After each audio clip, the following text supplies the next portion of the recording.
At 8 p.m. on the 8th of March 2014, a flight bound for Beijing lifted off from Kuala Lumpur Airport in the capital of Malaysia.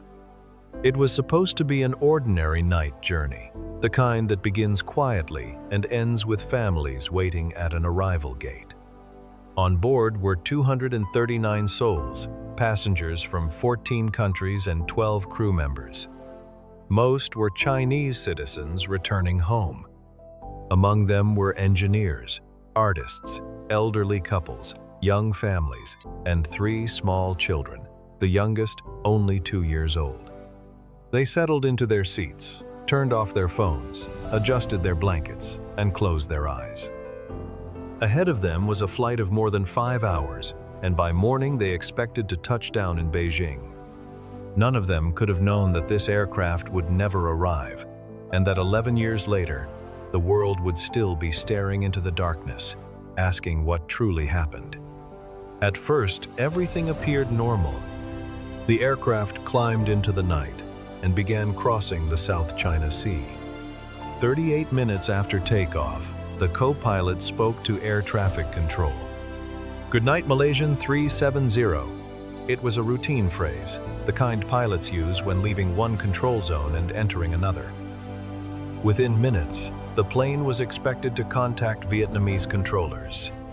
But that call never came. And this was not a fragile private aircraft lost in bad weather. It was a Boeing 777, one of the largest and most trusted machines in modern aviation. At 63 meters long, with 2 powerful engines, 3 independent hydraulic systems, and backup systems for every critical function, it was built with layers of protection. This aircraft type carried millions of passengers around the world and was considered among the safest ever made. Boeing 777s do not simply disappear. They do not vanish from the sky without warning, without wreckage, without a final cry for help. Yet that is exactly what Flight 370 seemed to do. At 1:21 a.m., it disappeared from radar. There was no explosion, no distress signal, no visible crash. It simply slipped out of sight, as if someone had turned off the lights inside the machinery of the modern world. The system that automatically transmitted its position, altitude, and speed had stopped sending data. Without it, controllers could no longer see the plane.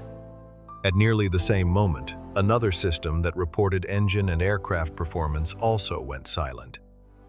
2 independent voices from the aircraft faded almost together, and with that silence, one of the greatest mysteries in aviation history began. In theory, such a coincidence could happen. But in aviation, there is a difference between unlikely and almost impossible. The first system could be disabled with a switch inside the cockpit. The second was far more difficult. It required access beneath the cockpit and the disconnection of specific wiring known only to someone with deep knowledge of the aircraft. This was not the work of confusion.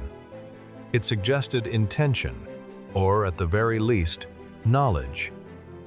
Then the confusion began to spread on the ground. Vietnamese controllers waited for the aircraft to check in. Malaysian controllers believed it had already entered Vietnamese airspace. Between those 2 assumptions, precious hours disappeared, hours that could never be recovered. By the time both sides realized Flight 370 had contacted no one, the aircraft was already far beyond the place where everyone was looking. A massive search began across the South China Sea, the route the flight was supposed to have taken. Ships and aircraft from dozens of nations scanned the water for wreckage, oil slicks, life vests, anything that might explain the silence. They found nothing, because the plane was no longer there. In Beijing and Kuala Lumpur, families gathered in hotel rooms and waited beneath fluorescent lights for answers that never came. Officials stepped before cameras and offered careful phrases. They said every possibility was being considered. They said everything possible was being done. But behind those words was a terrible emptiness. The authorities did not know what had happened, and they could not bring themselves to admit how little they understood. Grief turned to anger. Relatives screamed, cried, and demanded the truth. But the truth had vanished with the aircraft. Then came the discovery that changed everything. Malaysian military radar, not dependent on aircraft signals, had tracked a large object in the sky after Flight 370 disappeared from civilian screens. It had not fallen into the sea. It had turned sharply left, crossed the Malay Peninsula from east to west, passed near the very nation from which it had departed, and entered the Strait of Malacca. Then it turned northwest, skirted Sumatra, and moved beyond military radar coverage. The aircraft was flying in the opposite direction of Beijing, and the military had seen it. They watched an unidentified aircraft move silently through the night, without communication, without explanation. Yet no fighter jets were launched. No urgent alert was raised. No immediate warning reached civilian controllers.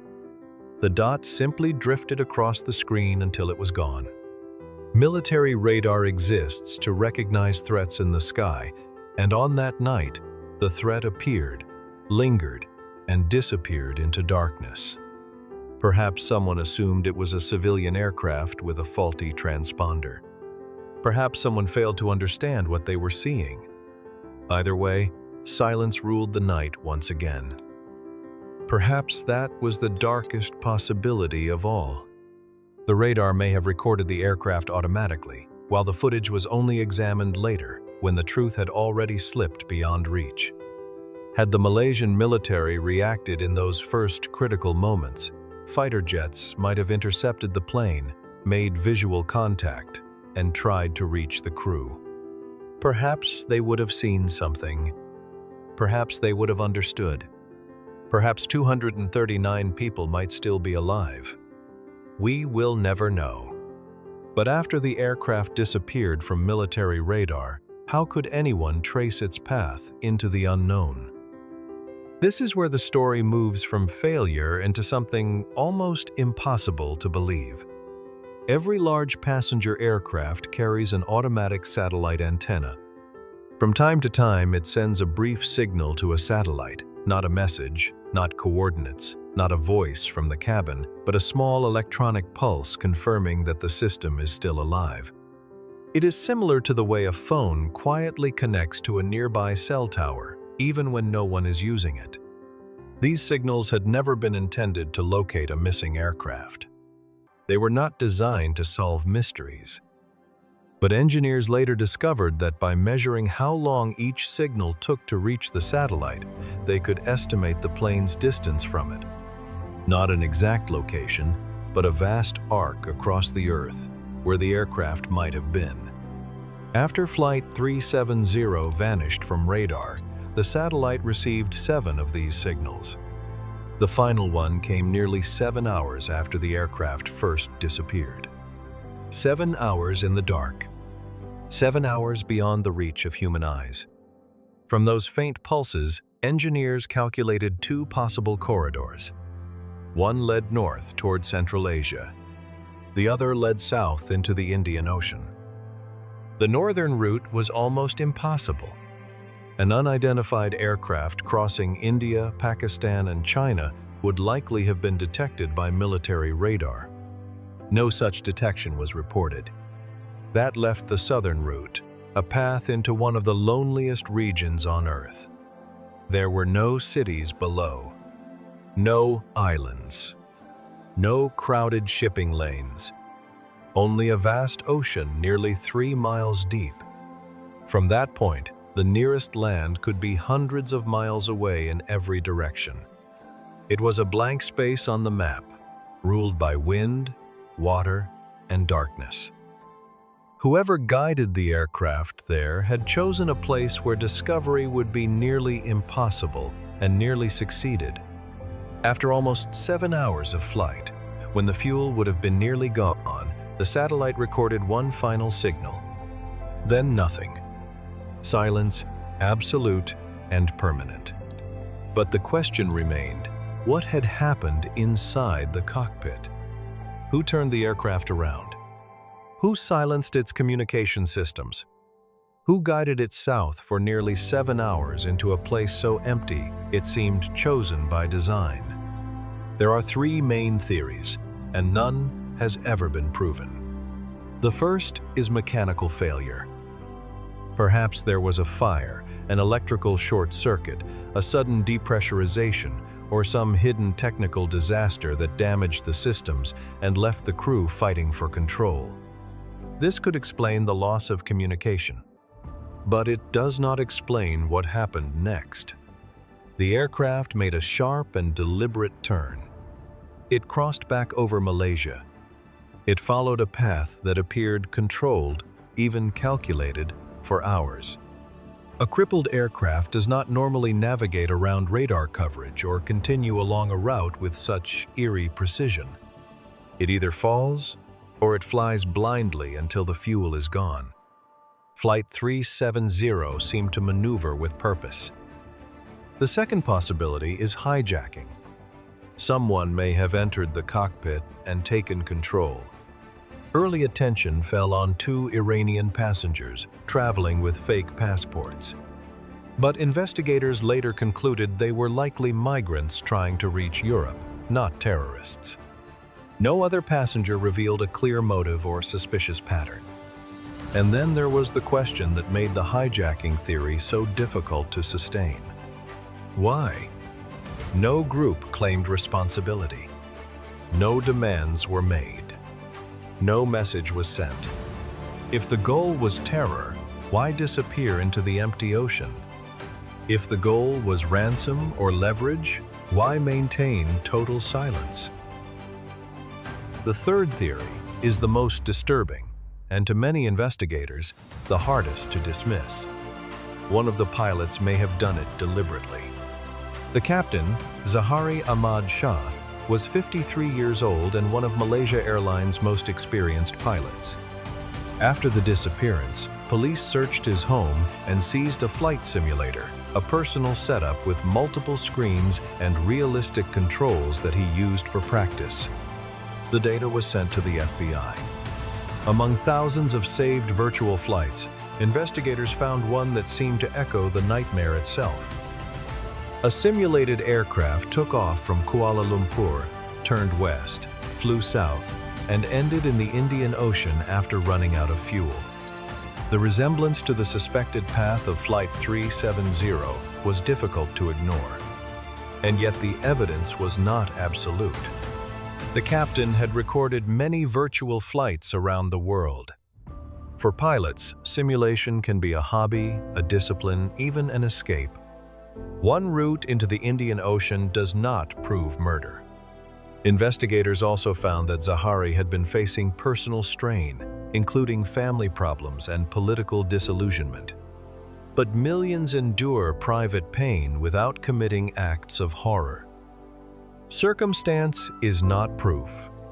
Still, the simulator route, the apparent knowledge of radar gaps, and the skill required to redirect a Boeing 777 inches silence formed a shadow that has never fully lifted. It is worth remembering that Captain Zahari was not a shadowy stranger. He was known as sociable, friendly, and deeply devoted to aviation. He ran a YouTube channel where he posted videos about repairing household appliances, air conditioners, and washing machines. He enjoyed cooking and often shared homemade meals with colleagues. Friends and neighbors described him as warm and generous. Many said, almost instinctively, that he could never have done such a thing. Yet history teaches us that this is often what people say when darkness is discovered too close to home. Those who commit terrible acts do not always appear monstrous. Most do not move through life wearing signs of what is broken inside them. They look ordinary, because in many ways they are ordinary, until something hidden turns inward and becomes dangerous. But the investigation never found a smoking gun. There was no direct evidence that proved the captain was responsible. The simulator route was the strongest shadow in the case, but even that shadow could be read in more than one way. Without the black box, without the cockpit voice recorder, we may never know what happened in those first minutes after the words, "Good night." Malaysian 370. The official report released by Malaysia in 2018 did not name a culprit. It stated that communication systems had been disabled, possibly deliberately, and that the aircraft was likely still under control when it changed course. But it did not say who was at the controls. To the families and many independent experts, the report felt careful, guarded, and incomplete. They believed the government did not want to face the possibility that one of its own pilots could have carried out such an act. To admit that would be to admit something even larger, that the systems meant to protect passengers had failed before the plane ever left the ground. And then there is the most painful question of all. What happened to the 227 passengers during those 7 silent hours? Did they know? Did they feel fear? Did they understand that the world below had lost them? The most likely scenario, and perhaps the least cruel, is that the cabin lost pressure.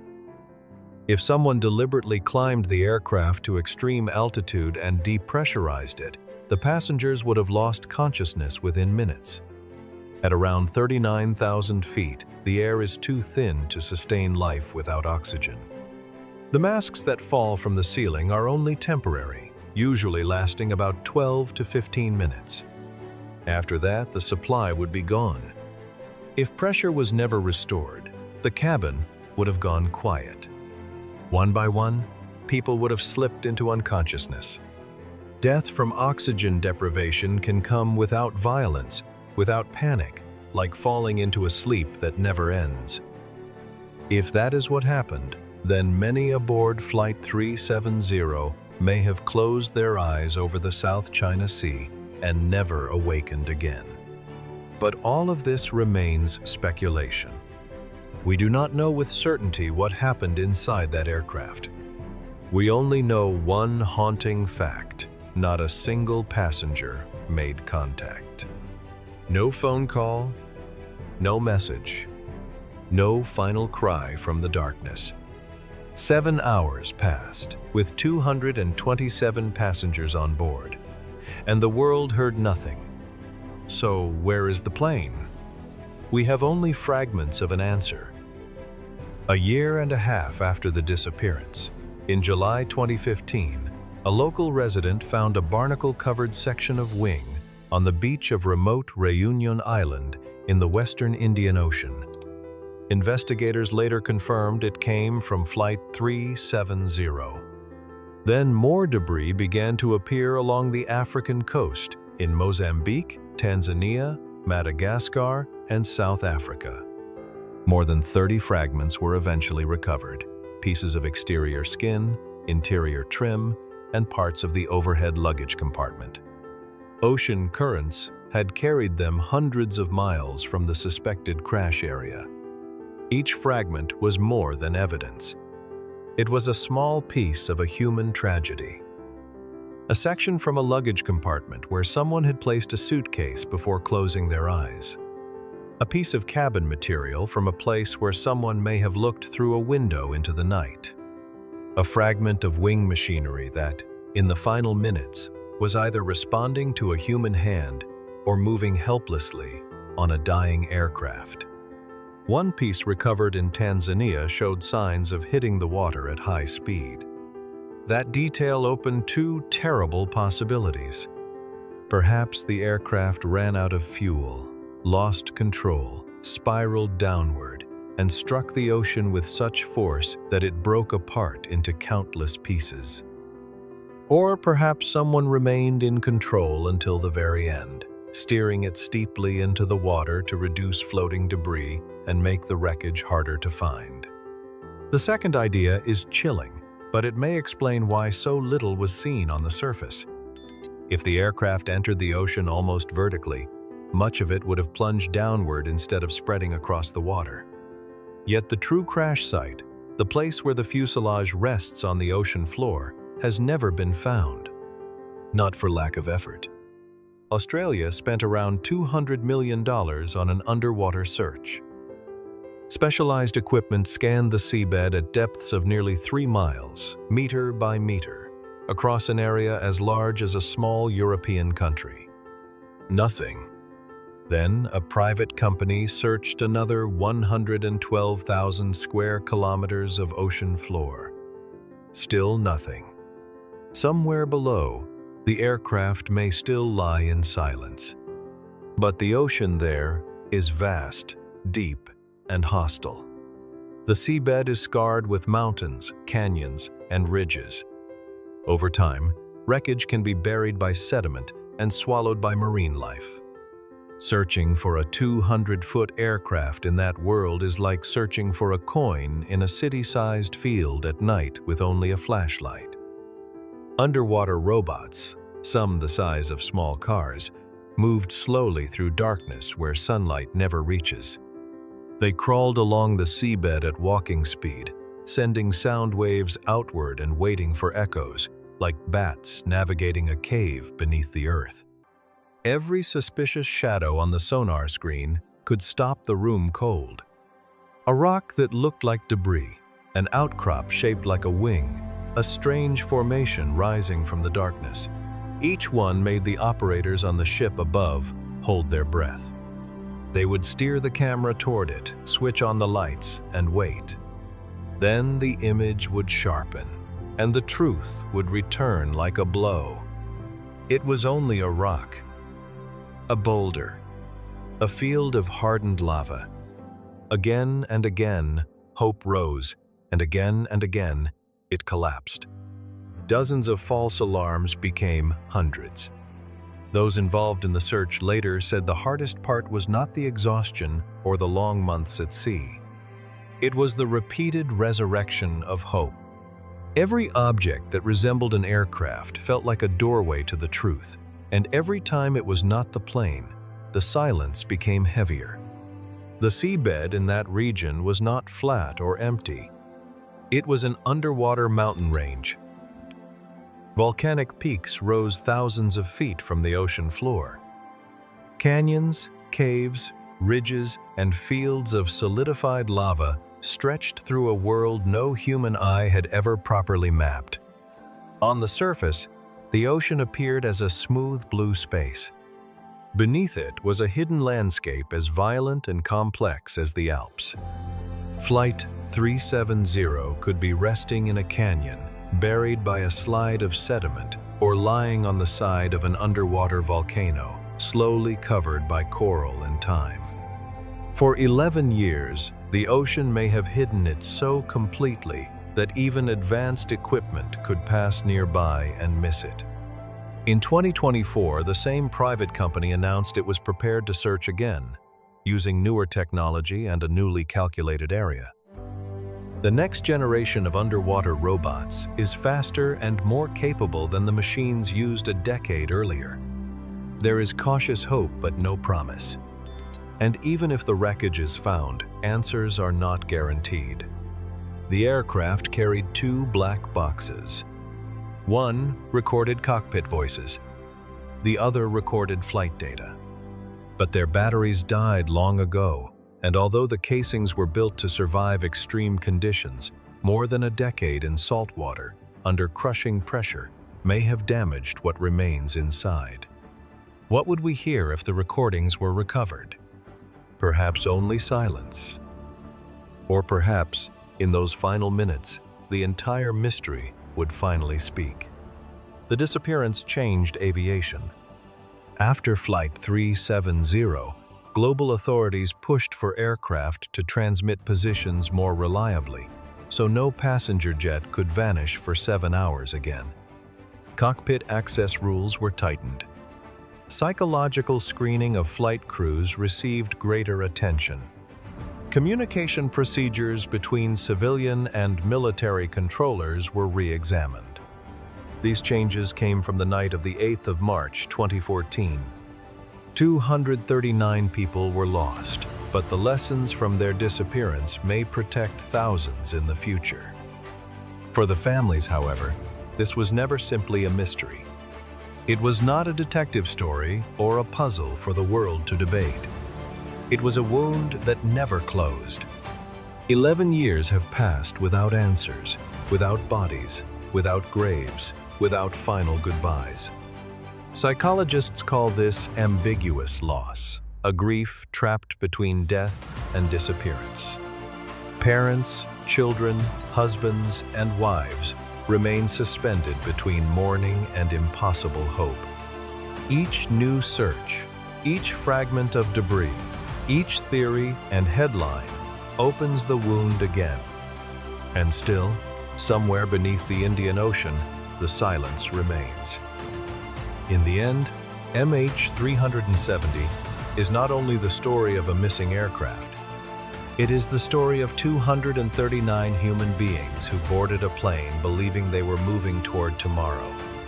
They carried bags, passports, messages, memories, and unfinished dreams.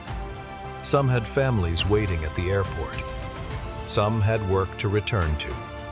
Some had children to raise, parents to call, meals to share, promises still unspoken. None of them knew that an ordinary goodbye might become the last sound their loved ones would ever remember. That is what makes this tragedy so deeply painful. It reminds us that life is not as certain as we pretend it is. We build plans, book tickets, mark calendars, and speak casually of next week, next month, next year. But sometimes the door closes without warning. Sometimes there is no final conversation, no last embrace, no chance to say what should have been said long ago. Perhaps the lesson of MH370 is not only about better radar, stronger communication systems, or safer aircraft. Those things matter. But beneath the technology lies a quieter lesson for every one of us. Be more grateful while you still can. Be more honest with the people you love. Be patient with your family. Be gentle with your words. Forgive sooner. Do not let pride, anger, or busyness steal the moments that may one day become sacred. A family dinner, a phone call from your parents, the laughter of children, a handshake at the airport, a simple goodbye. These are not small things. They are the treasures we often recognize only after they are gone. Maybe every life arrives here with a mission, and maybe part of that mission is to cultivate the heart, to return to what is true, and to find our way home before time runs out. If this story made you think of someone, share their name or memory in the comments with respect. Tell us what lesson MH370 leaves in your heart. And subscribe for more stories about mystery, history, and the human truths hidden inside them.